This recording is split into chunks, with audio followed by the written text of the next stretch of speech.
Okay, welcome to Module 1, Lesson 1 of Food Safety 101. And I want to dedicate this intro to one thing you need to keep in mind, and that's don't freak the F out. I swear it's not nearly as scary as it sounds. Like, I'm going to teach you a lot of stuff in this whole module that may sound scary, it may sound intimidating. You might be thinking, oh my God, I'm going to kill somebody, I'm going to kill myself. Ah. And I want you to pause for a second and really think about the fact that I'm not teaching this to scare you. It's my responsibility as your cooking teacher to explain everything you need to know about handling food safely.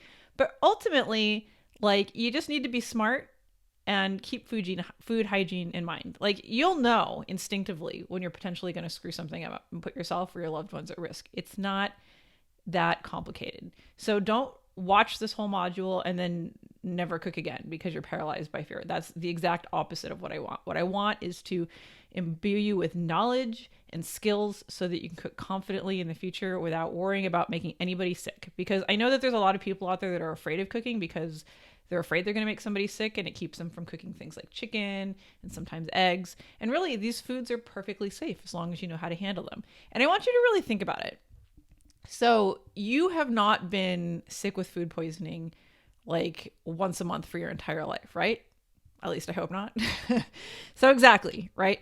Like, you very rarely get food poisoning. You very rarely get sick. So that just goes to show that the world, for the most part, when it comes to food, is fairly safe. If you're living in a developed country where the water is clean and there's laws in place to protect the food supply, then odds are you're fine. You just need to be smart about how you handle your food and how you store it and how you cook it. And it's super simple, and I'm going to show you how.